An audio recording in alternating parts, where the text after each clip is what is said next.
India गठबंधन कभी सफल नहीं होगा। भानुमति का कुंभा जोड़ा है, सिर्फ डर के मारे एक हुए हैं। अभी तो इनमें यह हालत होने वाली है कि सीटों पे हमने लड़ाई देख ली, मजबूरी के नाम महात्मा गांधी। एक कहावत है, इंडिया गठबंधन का कोई वजूद नहीं रहेगा। खत्म हो जाएंगे चुनाव के बाद, चुनाव के पहले ही झगड़े हो जाएंगे। मोदी जी के ऊपर तानाशाह का आरोप लगाने के पहले राहुल गांधी को ये सोचना चाहिए, उनकी दादी ने क्या किया था, वो टाइम भूल गए, उन्होंने तानाशाही नहीं की थी।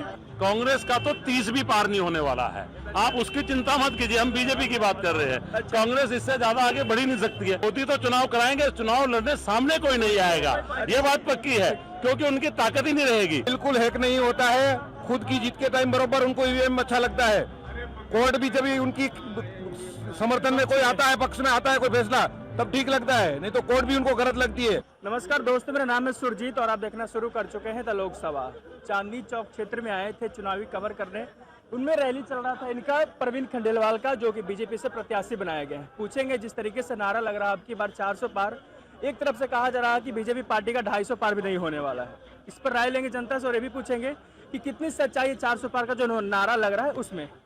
सच है सर जो 400 पार कहा जा रहा है, उससे बाहर भी बोलेंगे 430 होगा, 411 मिलेगा, क्या है सर इसके पीछे की सच्चाई?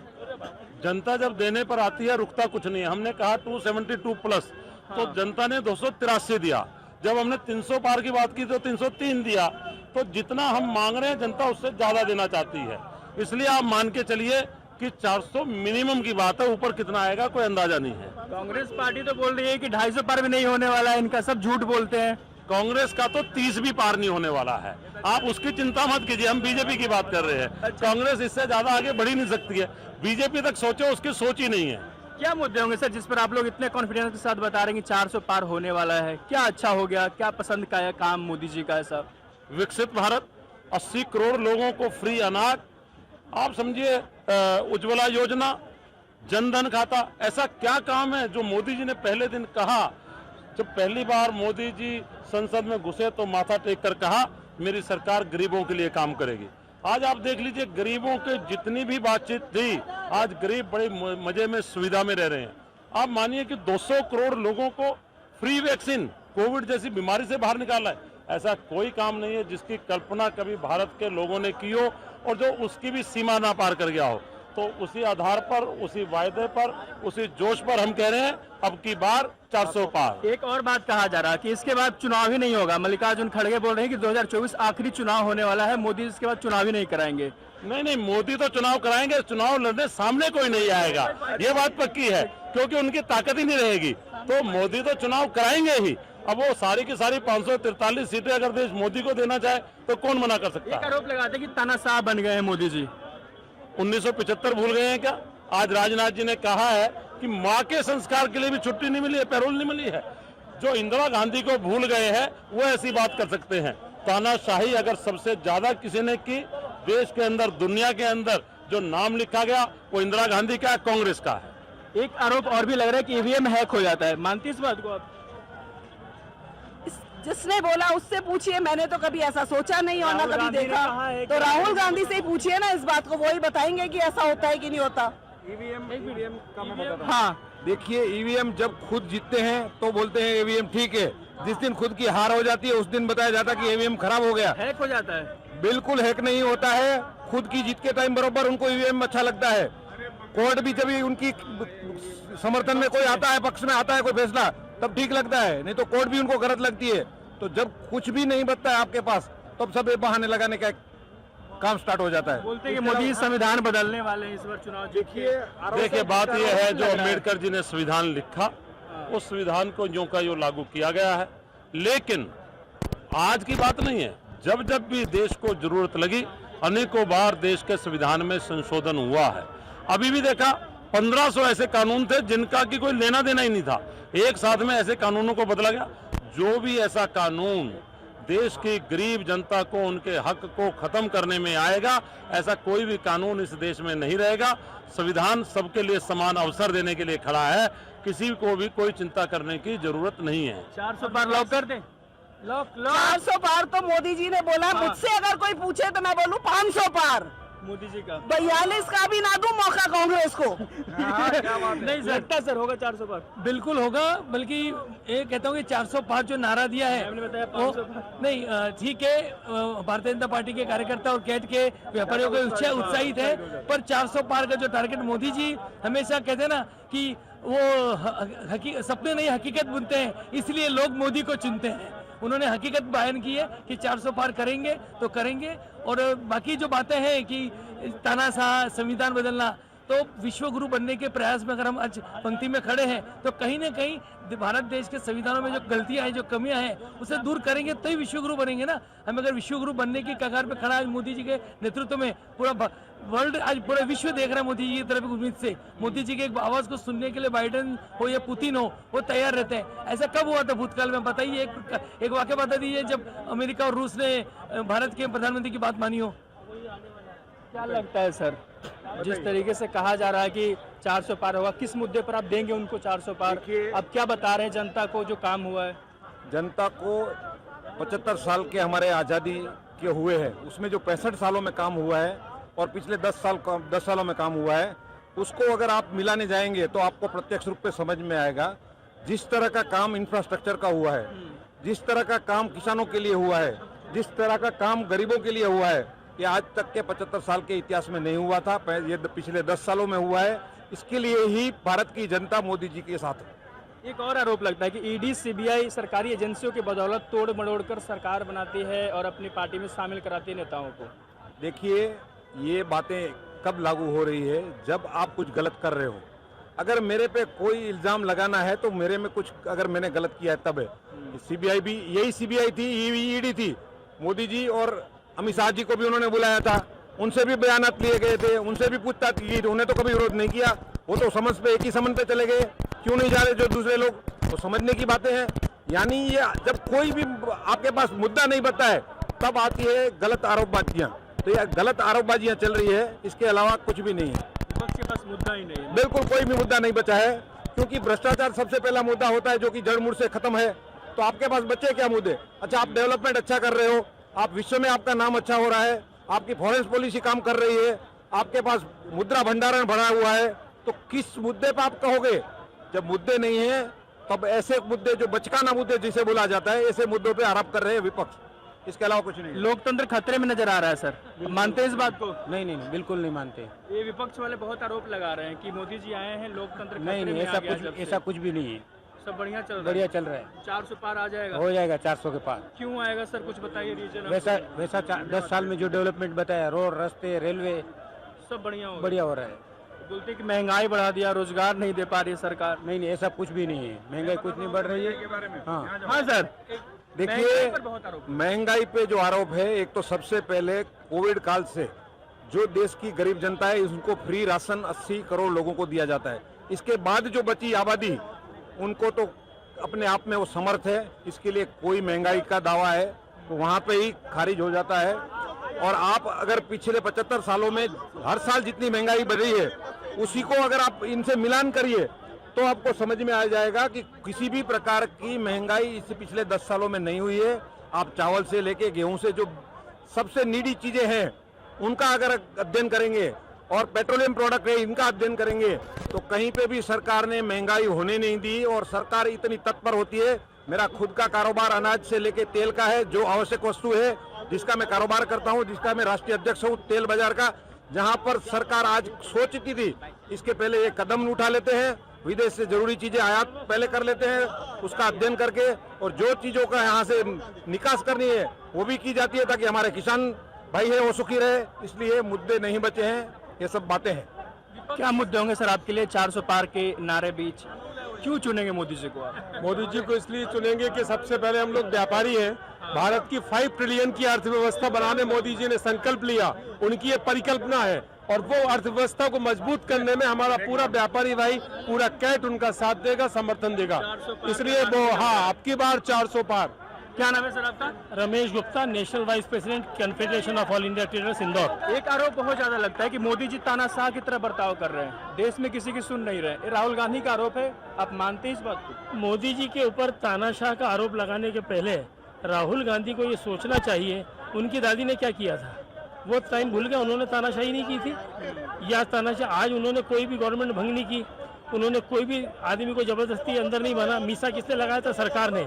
इन्होंने तो कोई ऐसा कानून कहा है कि तानाशाह है। दूसरी बात, अगर हमें प्रगति की बात करना है और वर्ल्ड लीडर बनना है, संसार में अपना स्थान प्राप्त करना है, तो जो आज मोदी जी ने डिफेंस सेक्टर में तरक्की करी, बॉर्डर स्टेट को सिक्योर किया, इंफ्रास्ट्रक्चर डेवलप किया, एरोनॉटिक्स में डेवलप करके आज हम एयर डिफेंस के प्लेन एक्सपोर्ट कर रहे हैं, ये हुआ था कि आज तक?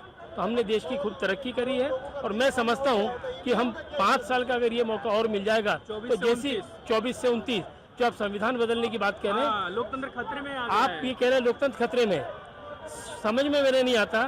ओरिजिनल संविधान जो बाबा अम्बेडकर ने लिखा था उसमें कितनी धाराएं थी, अमेंड करते करते इन्होंने इसका मूल स्वरूप बदल दिया, और मूल स्वरूप को अगर वो ओरिजिनल स्वरूप में ला रहे हैं तो क्या बुरा कर रहे हैं। तीसरी चीज, अगर डिक्टेटर मानते हैं तो माँ भी अपने बच्चे का कान पकड़ के थप्पड़ लगाती है उसको सुधारने के लिए।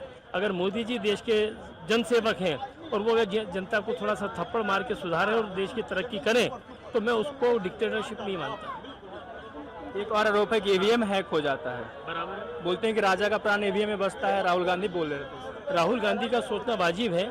जब वो कर्नाटका, बंगाल और हिमाचल प्रदेश ये स्टेट जब वो नहीं देखेंगे तो उनको यही लगेगा ईवीएम हैक हो गई। इन 3 स्टेटों में क्यों नहीं ईवीएम हैक हुई? ये 3 स्टेट में गवर्नमेंट क्यों बनी इनकी? अगर ये ईवीएम को हैक करना मानते हैं, सबसे पहले तीनों गवर्नमेंट को इस्तीफा देना चाहिए कि हम ये ईवीएम हैक से जीते हैं, हम इसमें अपनी सरकार नहीं बनाएंगे। एक आरोप ये भी लगता है कि बहुत ज्यादा हिंदू मुस्लिम करते हैं मोदी जी, और उसी के बदौलत चुनाव भी जीत जाते हैं। नहीं, देखिए, हिंदू मुस्लिम नहीं करते। मैं तो कहूँगा मेरे मुस्लिम भाइयों को आपके माध्यम से कि आज पूरे विश्व में अगर मुसलमान कहीं सुरक्षित है तो भारत देश में सबसे ज्यादा उसको यदि सुविधा और सुरक्षा मिली है तो भारत देश में। यही मुसलमान अपने पड़ोसी मुल्क में जाके देखे, इस्लामिक कंट्री में जाके देखे तो वहाँ उसके साथ क्या हासिल होता है। और मैं कहता हूँ विपक्ष से कि ईडी, सीबीआई, ईवीएम के मुद्दे छोड़े और कुछ देश हित में मोदी जी का साथ दे। विपक्ष का भी होना जरूरी है, पर जिस तरह से विपक्ष काम कर रहा है, आपने जैसे कहा, आने वाले समय में ऐसा ना हो कि इस देश में विपक्ष ही ना रहे, जो भी देश के लोकतंत्र के लिए सही निशानी नहीं है। मेरा आपके माध्यम से विपक्ष से कहना है कि सही मुद्दों पे मोदी जी के साथ डिबेट करे, सही मुद्दों पर मोदी जी के साथ रहे। तो ला रहे बेरोजगारी और महंगाई, रोजगार नहीं है। नहीं, देखिए सर, महंगाई के मुद्दे में आपने बताया कि अगर देश में इंफ्रास्ट्रक्चर डेवलप करना है तो कहीं ना कहीं पैसा आएगा तो सरकार व्यक्तियों से आएगा, सामानों से मिलेगा। आज रोड बन रहे हैं, आज ट्रेन की सुविधा, इससे पहले हम कहाँ देखते थे, जैसे भाई साहब ने कहा, हवाई जहाज से लेके पानी तक में हमारी जो है, आज हम किसी भी दुश्मन देश को आंख उठाने की ताकत नहीं कि हमारे तरफ कोई करे। तो कहीं ना कहीं अगर हमको मजबूत होना है तो कहीं ना कहीं थोड़ा तो, हम कहते हैं ना, माँ भी एक थप्पड़ मारती है तो बच्चा सुधरता है, वैसे ही अगर कहीं ना कहीं हम अगर कुछ थोड़ा सा एक पैसा कहीं जेब से निकालते भी हैं तो कहीं ना कहीं देश हित में लग रहा है। पहले राजीव गांधी जी कहते थे कि 1 रुपया आता है और 15 पैसा पहुंचता है, अब उल्टा है सर पुलकल, अब 1 रुपया आता है और पूरा 1 रुपया नीचे तक पहुंचता है। हिंदू मुस्लिम पे अभी आपने भाई साहब से पूछा, बहुत आरोप लग रहे हैं। मैं आरोप लगाने वालों से पूछता हूं कि मुस्लिम जाति से जाके पूछो, क्या वो पाकिस्तान जाना चाहेंगे, क्या वो बांग्लादेश जाना चाहेंगे? उनको जितना सुख सुकून हिंदुस्तान में प्राप्त है, जितना संरक्षण राजनीतिक पार्टियों को यहाँ प्राप्त है, वो कहीं नहीं है। इसलिए हिंदुस्तान में ये इनके राजनीति का खेल है और कुछ नहीं है। मुसलमान बहुत सुखी है, जनता समझ चुकी है, जनता समझ चुकी है अच्छी तरह। आपने बेरोजगारी पे बोला, मैं बेरोजगारी पर बोलूंगा। आज बेरोजगारी बिल्कुल भी नहीं है। मेरा मानना है कि पहले अपन दुकान के लिए कर्मचारी ढूंढने जाते, आसानी से आते थे, भैया हमको काम दो काम दो। आज हमें अखबारों में एड देना पड़ता है कर्मचारी को रखने के लिए।